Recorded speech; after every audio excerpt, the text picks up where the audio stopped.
Quick disclaimer, these discussions are intended for education and informative purposes. They are not to be used as legal advice. Welcome to the 256. I'm JD, host of the 256 Investor Podcast. This is for both the seasoned investor building a portfolio of rental properties that wants to sharpen their skills and for the potential investor that needs to answer some questions and gain strategies to invest with confidence. We'll discuss all things investing, legal, tax planning, acquisitions, insurance, and of course, we'll discuss real-life experiences with 256 investors. Whether you live in the 256 or invest from afar, this is for you. Hi, thanks for joining the show. It's JD with the 256 Investor Podcast. We have Sarah Taggart, local attorney here in Huntsville with us. Hello, Sarah. Hello. How are you? I'm good. It's good to see you. I've known you for a long time. Very much so. We don't see each other that much because I really don't do that many evictions, but you're here because that is, oddly enough, the first question I always get from a first-time investor, somebody who's thinking about jumping into this thing. Their first question is always, how do you handle evictions in Alabama? What's the process? How fast can I get somebody in my house? And I always think that's a really odd question because they're going into this with a completely negative thought that before they even buy their first property, they're thinking, how fast can I get somebody out of this new property? Well, I think it's actually a realistic question because you want to walk into a transaction understanding what a risk is. Becoming a property manager, becoming a real estate investor, there's a measure of danger. We want to have residents that pay the rent in full on time. We want to have residents that leave the property in good and marketable condition. We want this to be a great transaction and experience for all involved, but that doesn't mean we should have blinders on.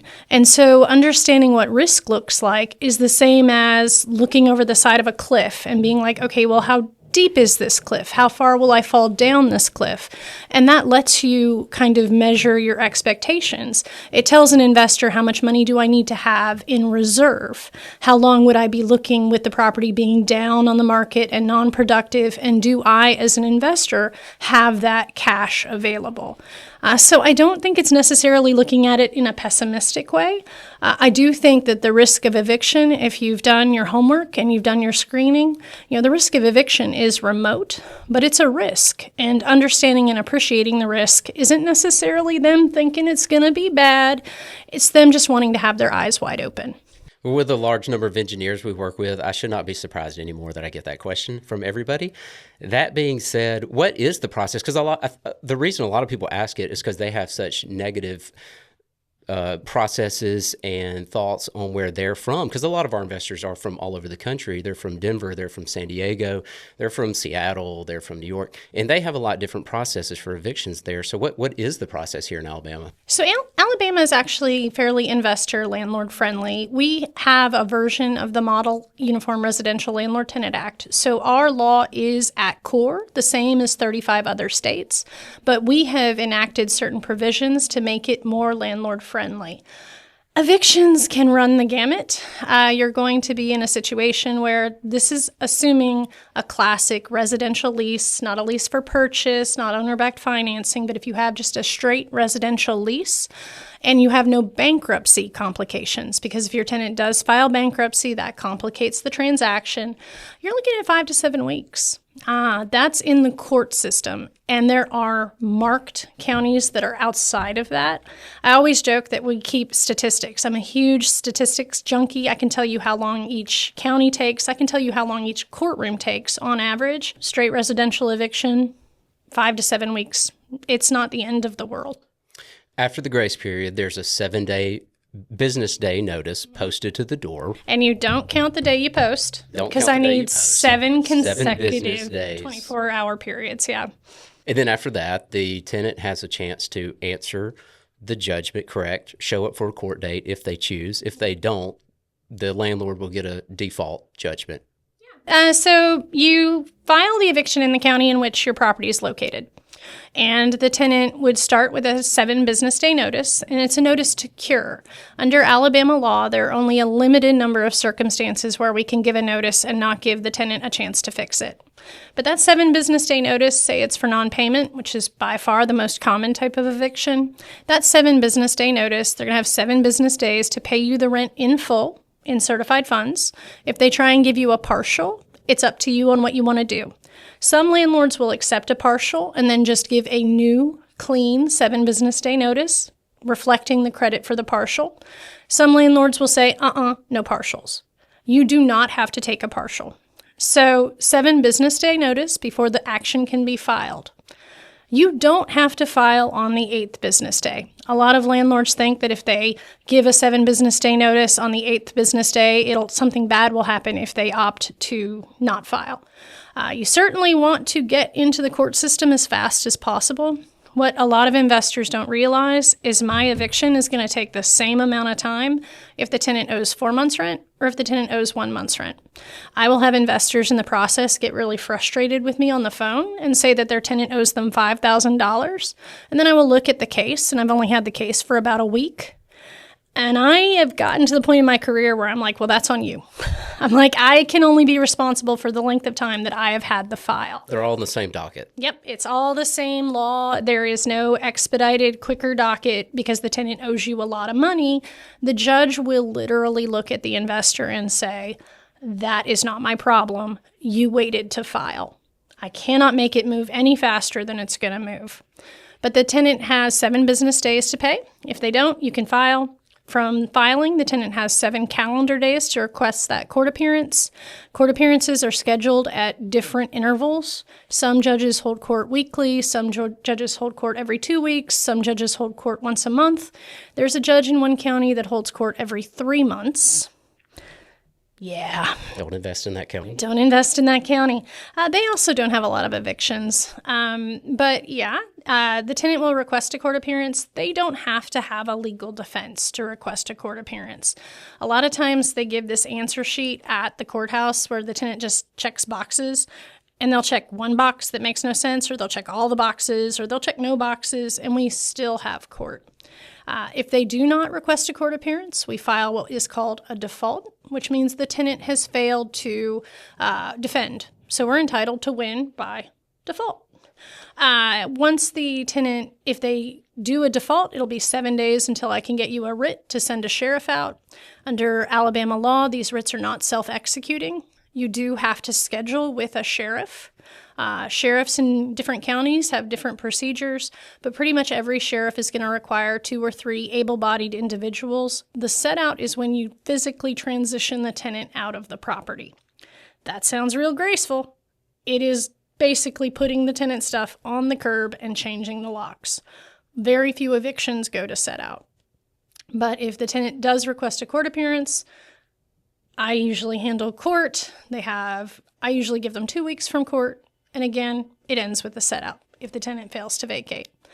At any point, if the tenant wants to pay and you want to take it, cool. You would be a fool to take anything less than the full amount, or anything less than the full amount and the reimbursement for the eviction fee. But I always joke that I have the sheriff's cell phone number, and I do. And so if I need to turn him around on his way to a set-out because the tenant has paid, we can do that. But what I cannot do is make it go faster. So if the tenant is stringing someone along with promises of payment, you really need to just get in the court system. And if the tenant wants to pay, great. If you want to take it, awesome. But being strung along, every week you give them is a week longer to the ultimate disposition of the property if they fail to pay. We can't have tenants sign anything waiving protections to evictions. That would be awesome if we could. If we could just be like, all right, cool, you get a week or you move and I can call the cops with nothing. There's systems in place, the laws in place to prevent us from being able to have that agreement.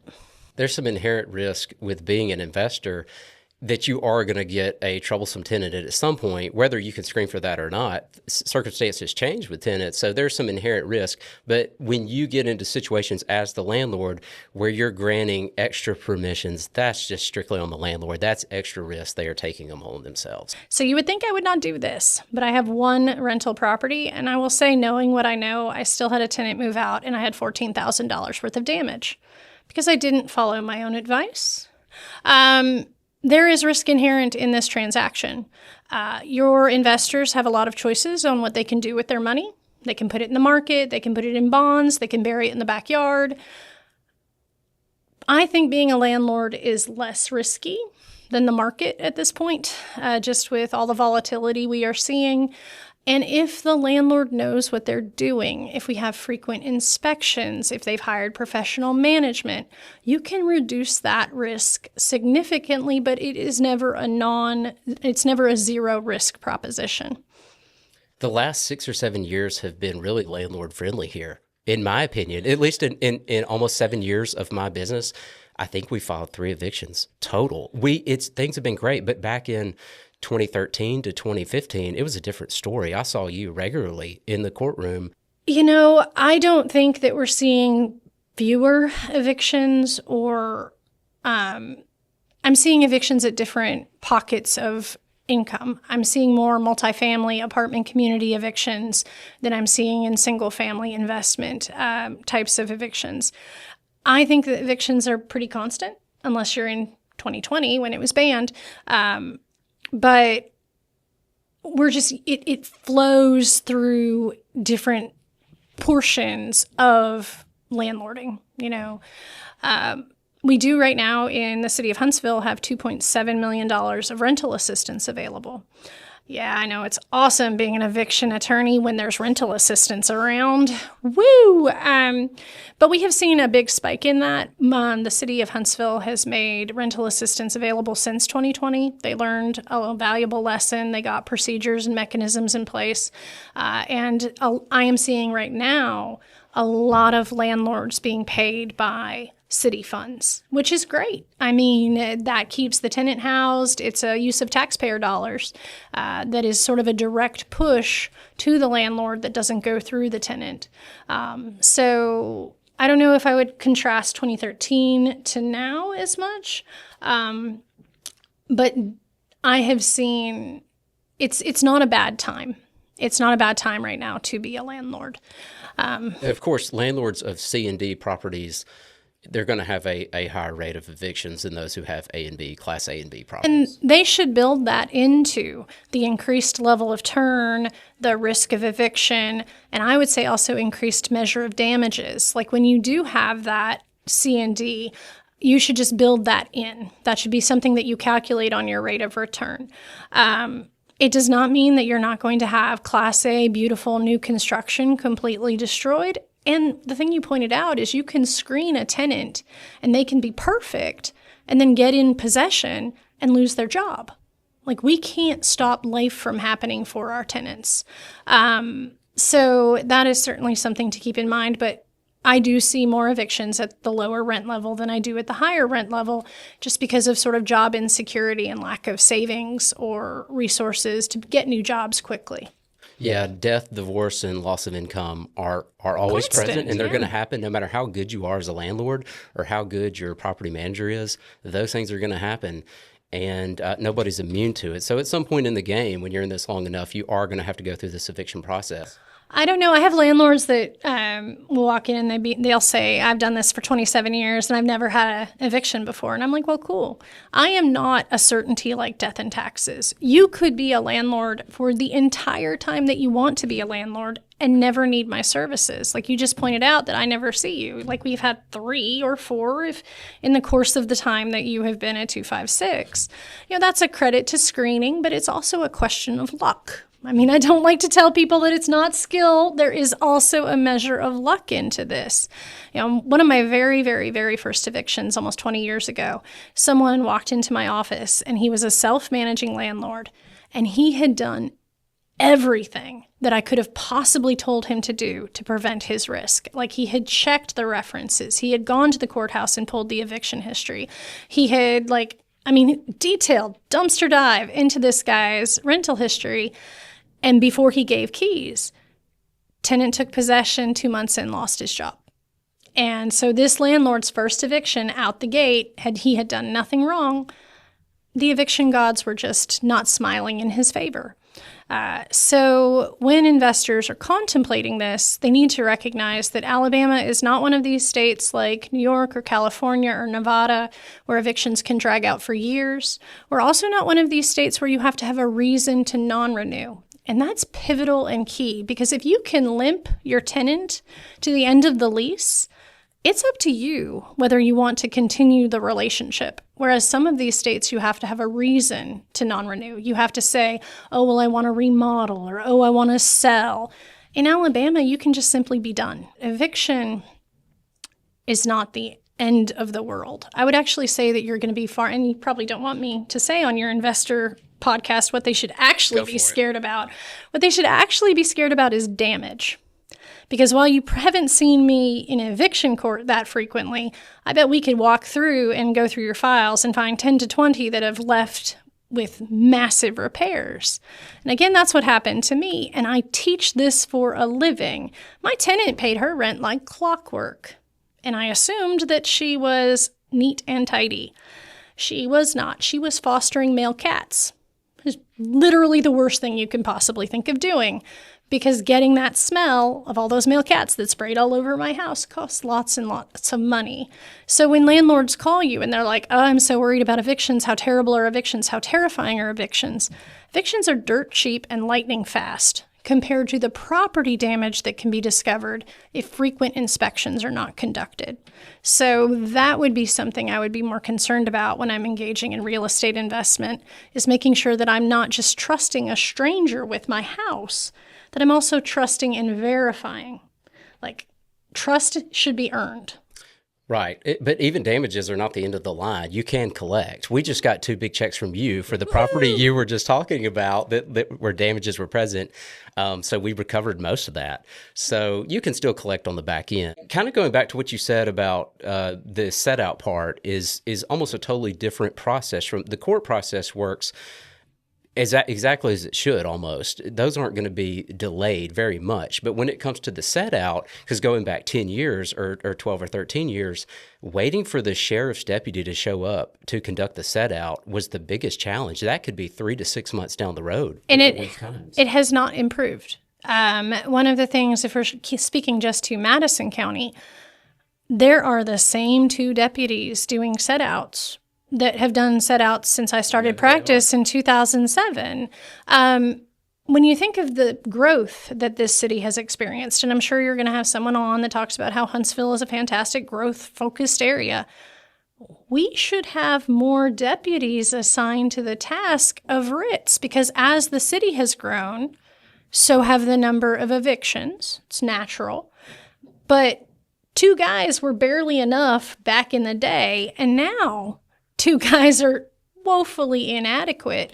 And that is something that I've been trying to get the investor market to apply political pressure about, because the sheriff is an elected position. He is subject to the will of the people. Why are the investors not calling and saying, every day this tenant is in possession costs me X amount of money? Please figure something out. Because I can't appoint someone else to do the set out. It's got to be the deputy. And if the deputy isn't there, it's not going to happen. And getting the deputy there is something that you just got to wait in line. Well, even if things flow as fast as they can in a day, you can only get 3 or 4, maybe 5 set outs. That's if you show up and they've actually moved all their possessions out and nobody's there, and you can just go on to the next one. But at most, they're going to get 4 to 5 a day. If that. And then they won't do them in the rain, and they don't do them the last 2 months of December. We've had a lot of that lately. And I once had an eviction that I got done in 21 days. But then they had to wait 4 months or 3 or 4 months for the deputy. And so the owner was just really angry and went behind his manager's back and called me, which I don't particularly care for, but hey, I'll take anybody's call. And I told him, I'm like, I'm done. I'm like, here is your pleadings. Here are your papers. I got no more power. I'm like, I have filed the paper to tell the deputy to be there. I got nothing else I can do. I'm like, I can't have a judge. Then he was like, well, make the judge, make the deputy do something. I'm like, judge has no control over deputy. They're very different departments. What's the percentage of evictions that actually make it to the set out process, as opposed to those who just willingly say, I'm leaving the house, you can have it this date, and none of the set outs required? We are seeing a lot of landlords right now accepting rent. Like I'm getting a lot of landlords where the tenant, through this $2.7 million of rental assistance, that they're getting reimbursed. And this rental assistance is not just paying back rent, it's paying forward rent. And so you get reimbursed for your cost of the eviction, for the rent that's owed, and then 3 months in the future to sort of get tenants over the hump. This $2.7 million, though, is temporary. It has a burn rate. It has to be gone by September 30th or it goes back to where it came from. So they're shoving the money out the door right now, which has resulted in a lot of tenants that are reinstating, that are staying. I would say you're going to see about 15 to 20% that pay and stay, a bigger portion that leave at some point during the process, either before the default is taken, they'll leave before court, they'll leave before the set out. It's a limited number, 10 or so, 15% that actually do the set out. Set outs are traumatic for pretty much everyone involved. It's no fun for the landlord. It's no fun for the tenant. It's really fun for the neighbors because the neighbors will swarm and take all the things that are set out. Pick through everything as fast as they can. There are junker trucks that follow the deputy. It's a good strategy. I mean, yeah, because they get the first choice of the cool junk. You get lawnmowers, trimmers, bicycles. It's how I got a commercial grade treadmill. Weightlifting equipment. And a dog. I got a dog once. If they weren't paying their rent, they were buying something. Yeah. Well, the house is generally going to be stocked full of good stuff. You know, that's the one thing that doing what I do has made me realize. Most people are closer than they recognize to seeing me in court. Because if people really sort of thought, what would happen right now if I lost my job at the same time as my spouse lost their job? Like, what would we do? Where would we go? A foreclosure, which we also do at the office, we foreclose. Yay, new. That takes a bit longer than an eviction. And so if you have a tenant that is barely qualified, has gotten that 3 times the monthly rent, but it's required both salaries, they probably don't have a bunch of money in reserve for their car breaking down and their hours getting cut. And credit card debt is higher right now than it's ever been in this country, so they don't have anywhere to put money. I mean, you can't finance anything else. And student loans have just all come due. It's like I am knock on wood. Part of me with all the tariff talk and the rising price of things, part of me is like, ooh, but then the other part of me is just absolutely terrified because we qualify our tenants assuming a certain set of assumptions, assuming that this is the price of food, this is the price of this is the price of that. That's why we have the 3 times the monthly rent figure, is because someone somewhere decided that was what housing affordability was. But if you change one of the basic assumptions, then that's going to mess with the calculus. And we're going to see more tenants in evictions. And so, yeah, sometimes tenants come to court and their hair and their nails and their phone and their bag and, they look legit and awesome. Now, some of that is I have learned to really spot a fake purse. I'm like, ah. So some of it is not what we would think in terms of money. But the other thing, most tenants that I think I see in evictions, they fall into categories. I see them all the time. I've got some tenants that I've evicted 12, 13 times. I'm like, hi, how are the kids? But then you have people that never thought they'd be there or are very ashamed or very upset. And then the landlord will say, oh, well, if they had talked to me, we wouldn't have been here. They just went dark. Well, a lot of people respond to stress and trauma by pulling an ostrich. They stick their head in the ground. They're like, if I don't think about it, then I won't have to deal with it. And then they go about their life. And yeah, they make the purchases because they're big poor, not little poor. That's when I was going through my divorce, that's what I always told people. I'm like, I'm not little poor. I'm not like I can't afford a Starbucks coffee poor. I'm big poor. I'm like I'm not going to be able to buy a car poor. And that's the thing you run into with tenants is, yeah, they have a nice phone, but that's because their phone bill is small compared to their rent bill, which is big. And maybe they didn't prioritize that necessarily.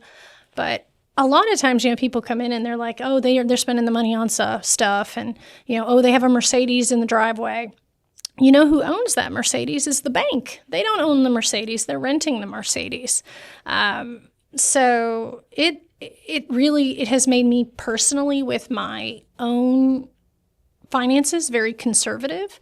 And it is something that your owners need to be made aware of, because I'm telling you about 2-3 months of no rent, because that's the thing we didn't mention is with evictions, if you accept rent, you're done. Right. Like, that's why I say don't take anything but full.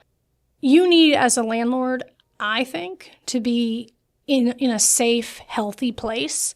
You need to be able to float the bills on the house for 6 months. That's basic Dave Ramsey. Oh, is it? Yeah, hey, I'll go with that. I don't follow Dave Ramsey on a lot of stuff, but he's right on this. I did not know what the investor math was saying was good. Like 6 to 9 months is yeah. I mean, because I can probably get you the house back, even if they file bankruptcy, even if they appeal, even if we have a legal services attorney.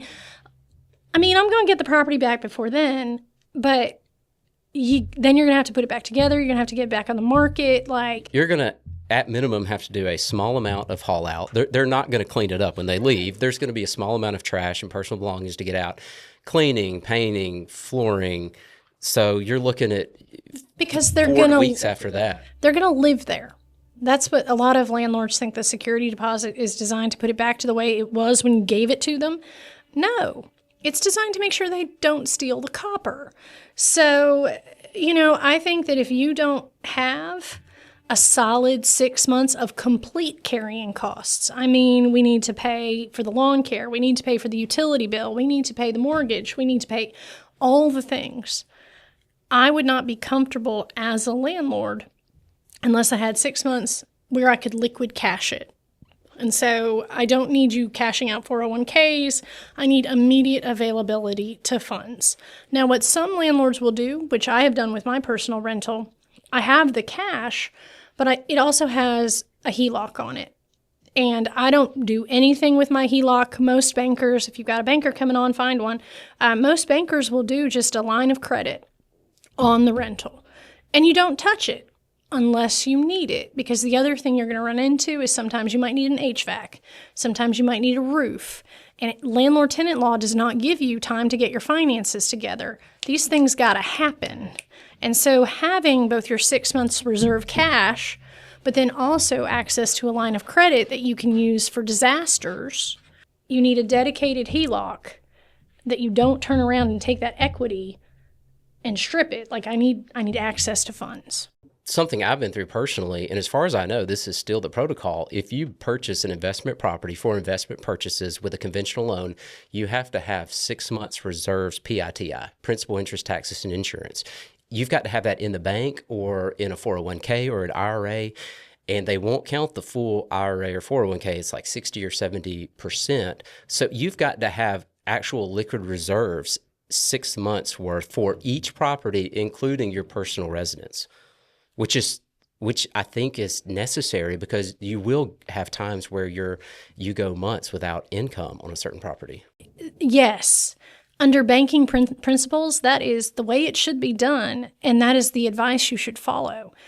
But I'm speaking at an investor group on the 2nd and another one on the 11th, and they come up with the strangest stuff, and you're just like, if I can't articulate what you're doing, I've been a real estate attorney for 20 years. Y'all shouldn't be doing that. At least the banking side is making sure that right now borrower has funds available. That's not to say that they will still be there 2 weeks from the date of closing, but there are some guidelines to make sure that investor has funds. They're getting loosened. Under this particular political administration, we're seeing a real loosening on the banking regulations that were put in place because of the collapse in 2006, 2007. So in 2006, 2007, huge real estate problem. And so they put all these rules in place to design to make sure that people couldn't do what they were doing. But now we're seeing all of those particular protections being stripped out, and the loosening and the loosening of the lending requirements. And so when you're talking to a lender, I would try to find one that can talk about that, because that would be a really interesting. The changes that they're seeing on underwriting are really, really interesting. I did real estate closings for one day. I babysat early in my career another attorney's closing practice so that he could go on a camping trip with his children. I was told to sit in the chair and that the closing secretary would do everything. And so that is exactly what I did. I spent the entire day spinning in his chair. And then I would trot out and be like, hi, I'm the lawyer. And I'd go back into the spin in the chair. It's a typical closing. I did not want to do that with my career. I like it when it's a little strange, when it's a little weird. I like being in court. I like setting things on fire. So closings are not my deal. But a closing attorney will be able to tell you that the lending and underwriting, it's really getting a lot more lax, which does make room for more deals. But I like to say that closing attorneys are like car salesmen, and they hate it when I say this. So I'm going to clarify that closing attorneys are high-end Lamborghini salespeople selling nothing but the highest-end Used quality. Lamborghinis. So. No. They get mad if you say that. No, definitely new Lamborghinis. They sell cars. Closing attorneys want the deal to close. They want the buyer to buy. They want the seller to sell. They want the realtors to get their commissions. They want the car to drive off the lot. I am a wrecking service. I am what happens when that car that drove off the lot wraps around a tree. So if you ask me, all cars wreck. Because nobody comes to me and says, hey, Sarah, I did this sub-2 lease thing with a owner-backed financing and it worked and I made $1 million. Nobody comes to me and says that. They come to me and say, oh my gosh, I need to get this person out of my house. Even the investor you mentioned earlier who's been in this business for 27 years and has never had to file an eviction, I guarantee you they carried some bad debts, though. They had some non-payers. Just because they didn't legally file an eviction doesn't mean they have collected 100% of the rents owed. And they told me that they would just go to people and shoot them straight and then they just leave. And I'm like, well, that's awesome. Until it's not. And that's really what it is. Like, it works until it doesn't. We hope that our car does not wreck.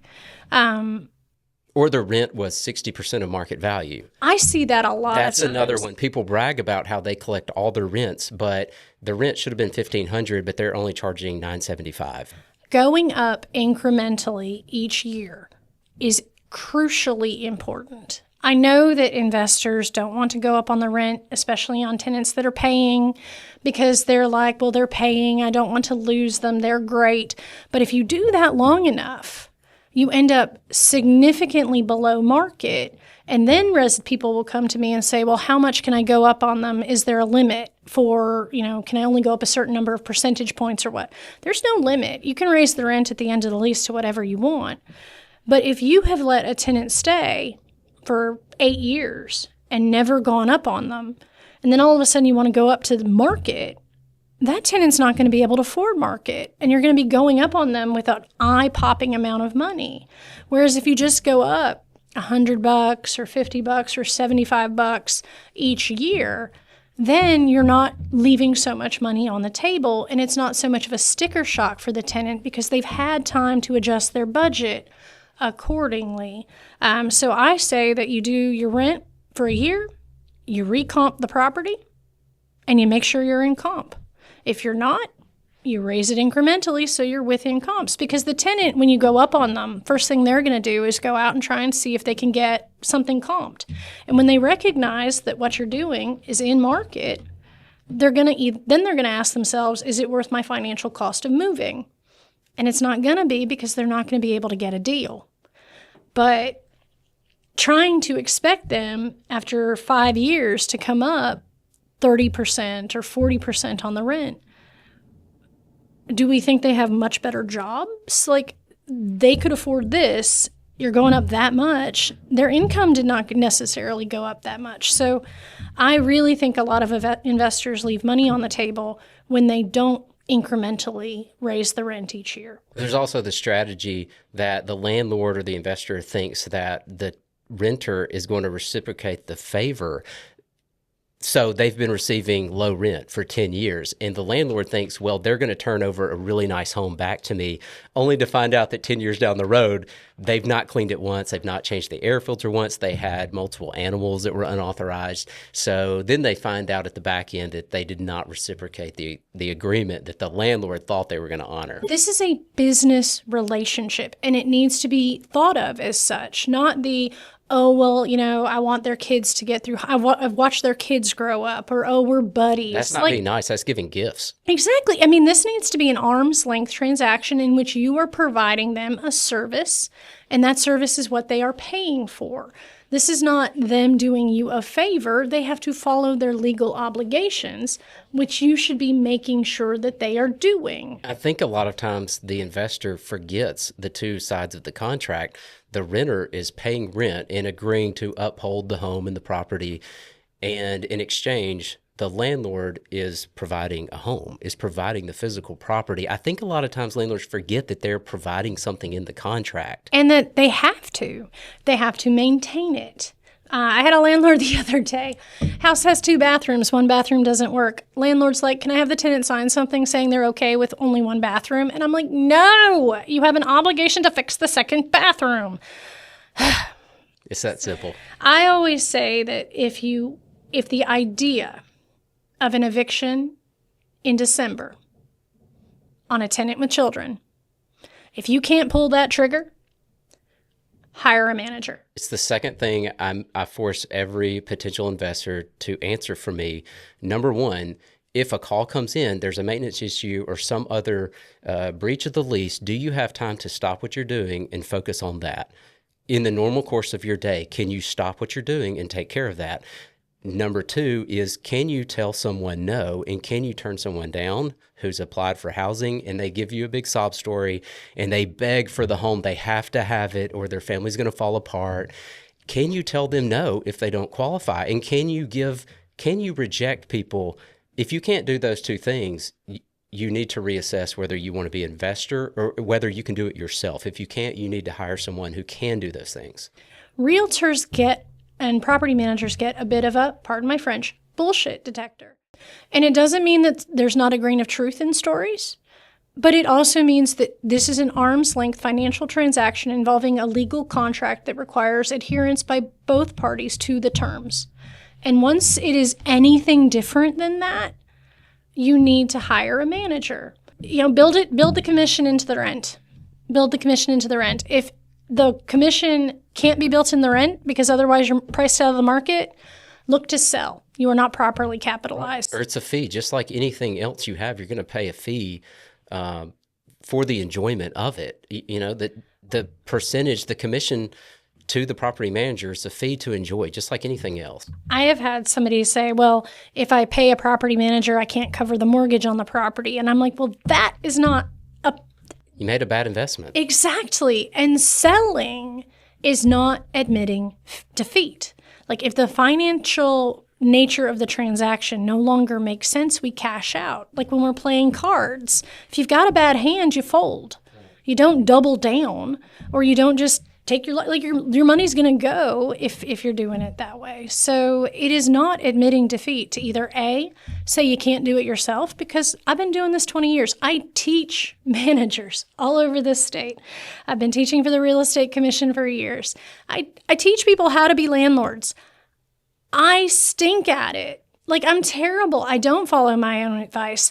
I never inspected that property because she was cute and I followed her on Facebook and I was like, oh, she's so nice. No, she had tons of male cats, tons of them. So now I'm very, very cautious, and I'm still don't have a manager, but I'm watching that house. I drive by it all the time. I'm definitely learning my lesson. I know how to change the oil in my truck. That doesn't mean I want to take the time out of my day to go do something that I do not do every day and I'm not an expert at. I'm happy to pay someone $85 to change that oil every 6 months. Because they have the tools and they have the systems, and they're going to reduce the amount of time that it takes to change the oil. Not to mention the opportunity cost.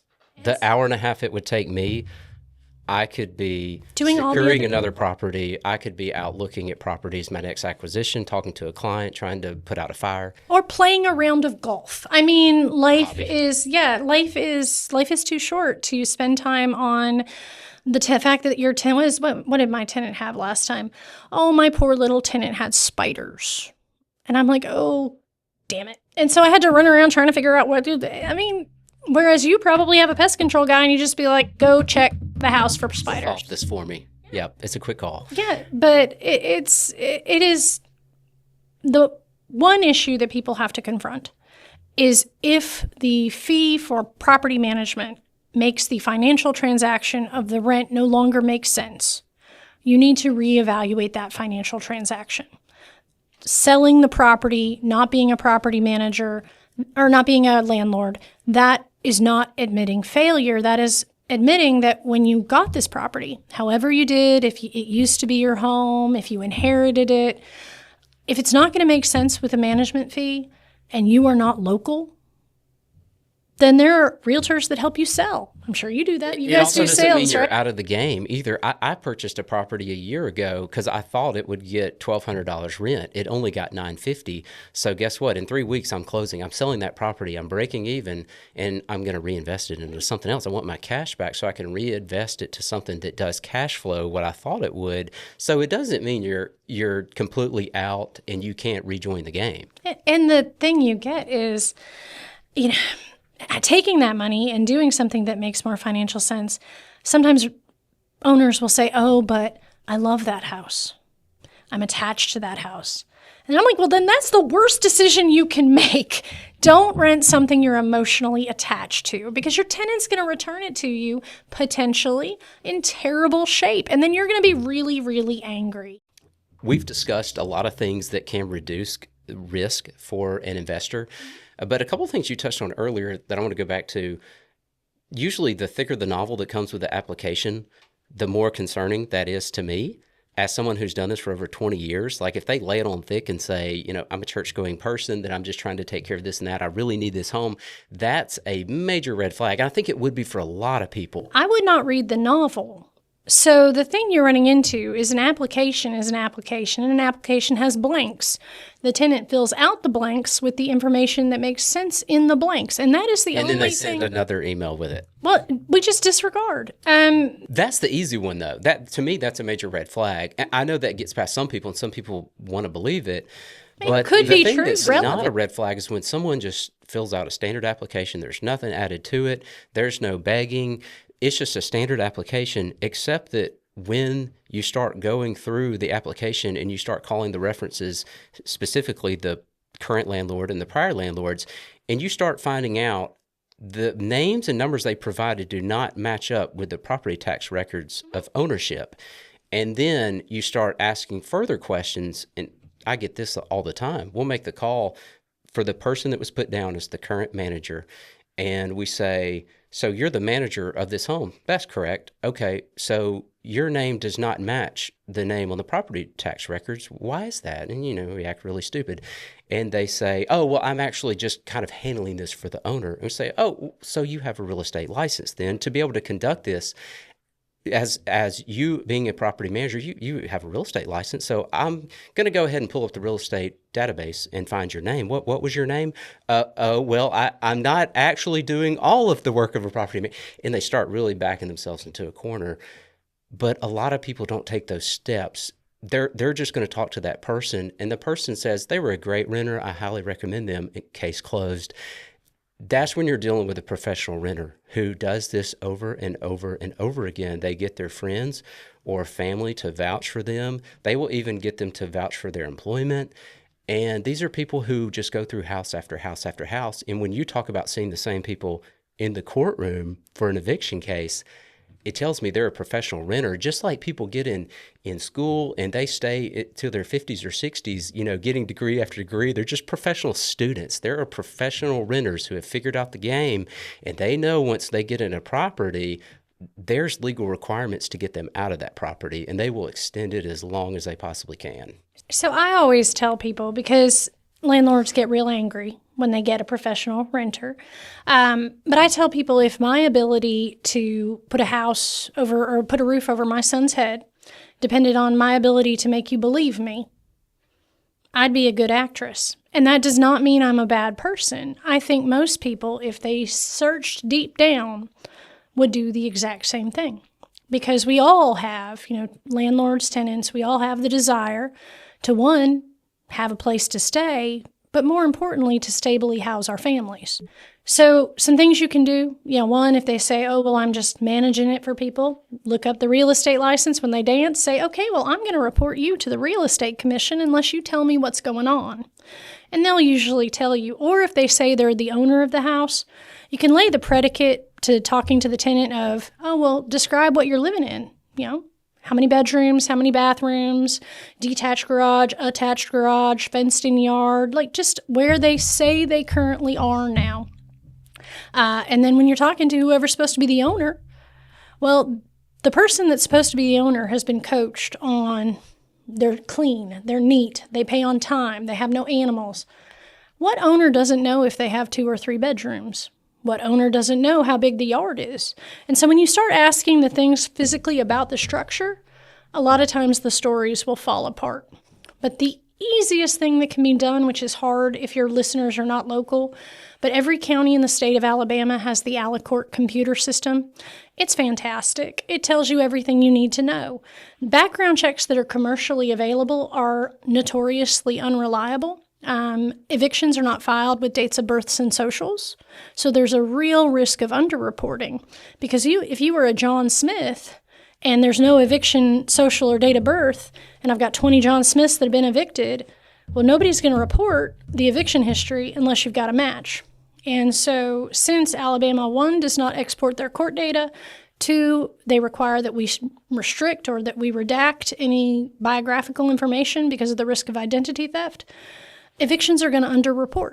It's just normal.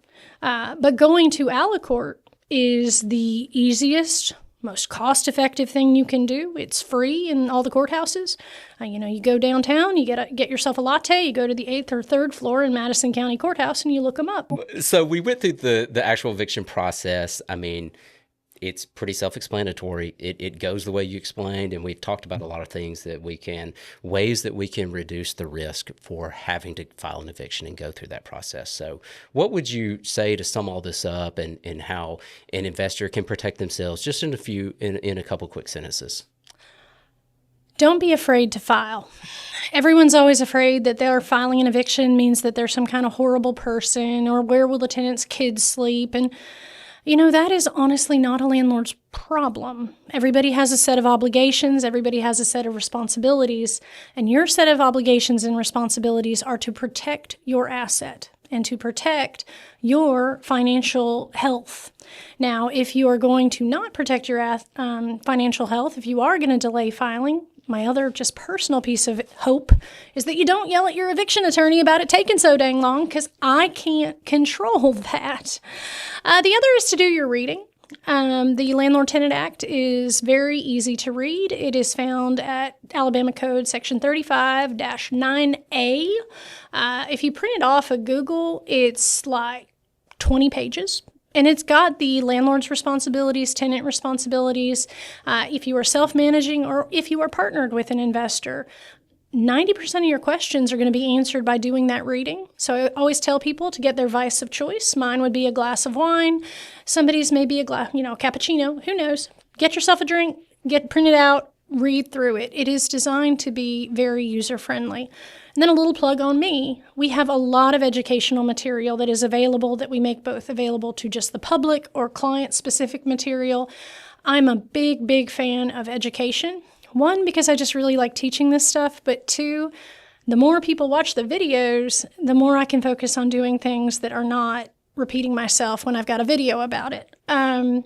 So partnering with a law firm or an attorney that really, really knows the evictions, we do ejectments, we do owner-backed financing, lease purchases. We do all the crazy stuff you should not be doing. I've got another attorney at my firm that likes to do crazy things. That's another podcast for me. That's another podcast. They're crazy, but educate yourself to protect yourself. And then recognize that this may not be for you, and that is not a failure. Investors focus so much on the potential rate of return and the money of it, and don't recognize that this is customer service. This is dealing with the public. My joke is that people do crazy things in houses, but they do crazier things in houses that don't belong to them. So true. So true. I have all sorts of stuff that I found at set outs that I'm just like, oh my gosh.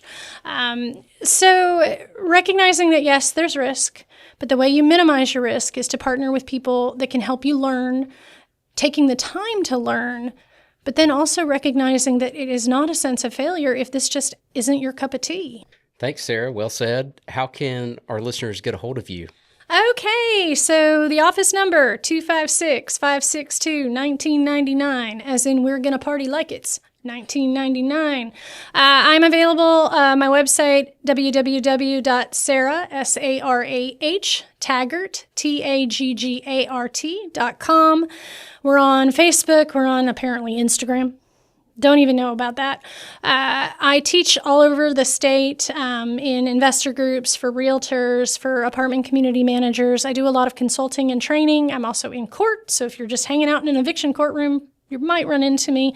And then we are going to be doing a podcast, maybe, in theory, very, very limited, that will be, it's the Eviction Chronicles Therapy for Landlords, and it will be available on Apple Music. Okay, good to know. You're not a tough person to find, I will say that. I am incredibly responsive especially if all my clients have me on Facebook, and they're messaging me all nonstop. So, well, thanks for coming in, Sarah. This was really beneficial. I think everybody's going to enjoy this one. Great. Thanks so much.